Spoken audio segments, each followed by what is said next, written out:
Vamos à revista de imprensa. Começamos esta ronda pelo Jornal Público. Em manchete destaca que vão ser precisos 20 anos para o desemprego voltar ao nível pré-crise. O Público adianta os dados do FMI, que estima que Portugal será um dos países da zona euro que vão demorar mais tempo a reduzir a taxa natural de desemprego. Mesmo que com a economia a crescer, o desemprego fica acima dos 10% até 2020. Um olhar para a Turquia, a guerra em duas frentes de Erdogan desperta dúvidas. O número de detidos tem vindo a subir desde sexta-feira. Nas ruas de Ankara, ontem, houve menos confrontos, mas o clima é de tensão. Isto depois de ser recuperado esse conflito com a minoria curda que vive na Turquia e também na Síria. Olhando para este jornal, o Tribunal de Contas volta a chumbar a lei do enriquecimento injustificado. No Jornal Notícias, erro força centenas de professores a devolver subsídio. O JN diz que câmaras fizeram contagem incorreta do tempo de serviço de docentes das atividades extracurriculares que estão a ser contatados pela Segurança Social.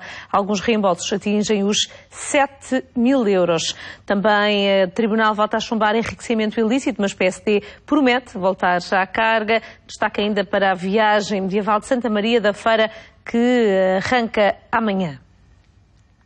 O Diário de Notícias diz que Carlos Alexandre quer Ministério Público com mão mais pesada. O juiz de instrução criminal agravou as medidas de coação promovidas pelos procuradores. Casos mediáticos devem ser exemplares. BCP volta aos lucros de 241 milhões depois de 4 anos de prejuízos. O presidente francês é também figura de destaque nesta primeira página do DN, como Hollande quer mudar o governo da zona euro. À semelhança do DN, também o I olha para o juiz Carlos Alexandre. Neste caso, a propósito do BES, o juiz de instrução vai fixar medidas de coação a dezenas de novos arguidos. Ricardo Salgado foi o primeiro, mas já a seguir serão interrogados responsáveis do BES e do GES, constituídos arguidos num dos maiores processos da Justiça Nacional. Cabeças de lista, os 22 duelos da campanha eleitoral, destaque também do I, que diz ainda que a China ameaça colapsar a economia mundial. Falso psicólogo monta rede de abusos, é a manchete do Correio da Manhã, que fala de pedofilia em Setúbal. Autoridades já identificaram uma dezena de vítimas, crimes em consultório e ATL. Suspeito treinava a equipa de futebol. Também imagens de videovigilância em Oliveira das Meias a ilustrarem uma situação de pânico na sequência de um assalto numa pastelaria. Na imprensa económica, o Diário Económico diz que o Governo corta 1 ano na formação de médicos. No Negócios, descontos para a DSE têm vantagem fiscal. Temos, por fim, os desportivos, com o Diário O Jogo, hoje a publicar uma grande entrevista com Pinto da Costa, em dia de eleições para a presidência da Liga de Clubes. Pinto da Costa diz que Luís Duque está a aproveitar-se. Quem conseguiu os patrocínios da NOS e do CTT foi Joaquim Oliveira. Eu recordo que o Futebol Clube do Porto apoia Pedro Proença nestas eleições. Quanto ao Record, diz que Vieira promete reforços a Vitória, presidente e treinador decidem alvos para a próxima semana. Na bola, Gaetano sem paciência. Argentino dá sinais de mal-estar após perder estatuto de capitão. Vamos à conversa nesta revista de imprensa. Hoje é nosso convidado Luís Alberto Silva, presidente da União das Mutualidades Portuguesas. Bom dia, bem-vindo. Nos destaques de hoje, quero começar por abordar a manchete do Público. Segundo o FMI, não são animadoras as perspectivas para a taxa de desemprego no curto prazo. Aliás, essa expressão que teve não são animadoras é exatamente a minha opinião também, e penso que qualquer governo, temos este ano um ato eleitoral, terá que ter medidas que permitam precisamente que esta previsão não aconteça, que seja muito mais rápida, atendendo que se fala também, julgo que França, que terá um problema, mas há 10 anos, e seria extremamente importante que o próximo governo tenha em atenção precisamente este problema que tem a ver com os nossos jovens e tem a ver também com o desemprego de longa duração, que é extremamente preocupante e que, se não diminuirmos, poderá criar no futuro problemas sociais extremamente graves.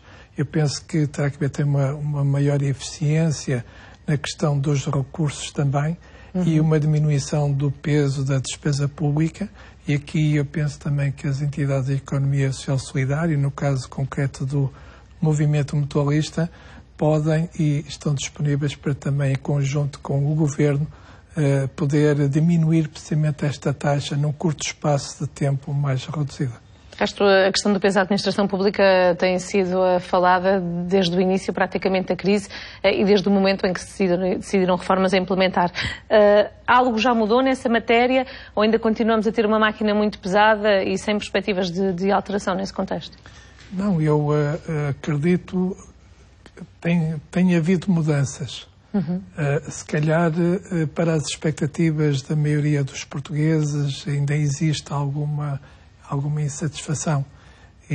Portanto, como estamos num processo também eleitoral, o desafio que eu deixaria precisamente aos nossos políticos é que sejam mais eficientes, que concretizem mais aquilo que é, no fundo, a vontade de todos, porque estou convencido que todos eles pretendem o bem para as populações.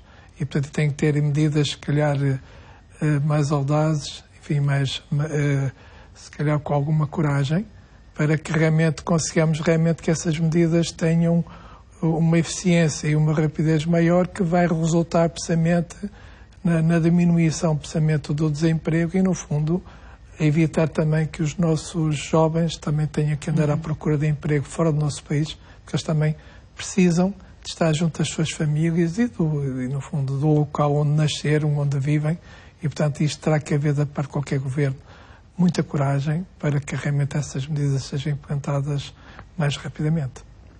Olhando para os jornais de hoje, quero também destacar a forma como o Tribunal Constitucional chumbou a lei do enriquecimento injustificado, não só ao Presidente, mas também aos juízes. Esta matéria continua a suscitar dúvidas. Vamos conseguir agilizar esta lei de forma a melhor combater a corrupção? Eu não conheço o acórdão do Tribunal Constitucional, mas penso que é muito importante que exista uma lei precisamente que impeça que haja este enriquecimento precisamente injustificado. Penso que aqui terá que haver da parte de todos os partidos políticos. Sabemos que já não é possível nesta legislatura. Entendimento. Mas acho que terá que haver um grande esforço de todos, porque julgo que nenhum ficará contente em saber que há determinadas pessoas que, em determinados cargos, acabem por ter enriquecimentos que não são justos, que não são corretos, que não são honestos. E, portanto, eu acho que tem que haver, há todo o interesse de todos, que encontrem precisamente uma lei que evite chegar ao Sr. Presidente da República e depois ao Tribunal Constitucional andar para trás e para a frente. E é precisamente com estas medidas de tempo que se perde nestas situações que, por vezes, não se consegue diminuir precisamente o desemprego e no fundo, que os portugueses vivam no fundo, melhor. Mas a oposição defende aqui que a questão da presunção da inocência não fica protegida no conjunto deste diploma, porque se parte do pressuposto que alguém tem sempre que provar que alguém pode parecer culpado porque tem sempre que provar a proveniência dos seus rendimentos e não o contrário. Poderá ser conseguido aqui um equilíbrio, porque muitas vezes quando não bate certo aquilo que são os rendimentos públicos com a riqueza que sobretudo detentores de cargos públicos detêm, acaba por haver sempre um clima de suspeição. Sim, eu penso, e referindo o que disse agora um bocadinho, sendo partidos completamente diferentes, mas tendo com um objetivo comum, que de certeza que ninguém concorda perfeitamente que alguém possa ter um enriquecimento injustificado. Terão que encontrar precisamente, e para isso é que são os deputados que foram eleitos pelo povo português, para que encontrem precisamente a medida mais adequada, de forma a haver um entendimento, que eu recordo, por exemplo, na Lei de Base da Economia Social, os partidos políticos foi votada por unanimidade, portanto houve um entendimento de todos. Independentemente das diferenças que eles possam ter, eu penso que terá que haver aqui alguns acordos, se é que eu possa utilizar a palavra correta, mas uns entendimentos de forma a que esta lei exista para que impeça de alguma forma que hajam pessoas que utilizem os cargos que ocupam em proveito próprio. Escolho também para tema de conversa o Hospital de São João da Madeira e a decisão do Estado de entregá-lo à Misericórdia. É aqui uma opção acertada na sua perspectiva em termos de gestão de uma unidade de saúde? Sim, completamente. Acho que, a mim parece-me que o próprio Governo fez aquilo que tinha que fazer, que é entregar a quem eram os detentores. Peço perdão. Isto daqui a pouco até nos vai levar um pouco à conversa sobre a questão do mutualismo, mas dizia que uma opção correta tem sido feita uma opção, esta opção tem sido feita noutros pontos do país?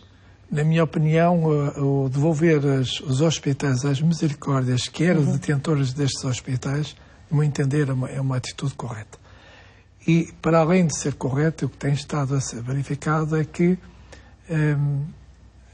portanto, os hospitais, mesmo no âmbito também da própria Segurança Social, em que o Estado está a contratualizar, e aliás o próprio Ministro, o Secretário de Estado dizia que precisamente que o Estado vai mais contratualizado propriamente prestar esses serviços, porque temos realmente na economia social solidária custos que são muito mais baixos. E, portanto, são mais baixos e de proximidade, até com uma qualidade que se calhar até é muito melhor. Portanto, eu penso que é uma medida correta. E esse é um dos desafios prementes do movimento mutualista, provar ainda mais ao Estado de que a economia social pode dar frutos e beneficiar mais pessoas? Sim, o movimento mutualista no Estado Novo era a resposta que tinha no âmbito da saúde. E foi um movimento, de alguma forma, perseguido pelo Estado Novo. E, portanto, o movimento mutualista, enfim, pretende ser aliado precisamente numa consolidação do Serviço Nacional de Saúde. Nós estamos ainda no Congresso Nacional do Mutualismo, que esteve ao seu Secretário de Estado. Nós entendemos que, portanto, atendendo a que a própria sociedade portuguesa cada vez vai envelhecer mais e nós, ao nível da Europa, temos um envelhecimento da população muito mais acentuado.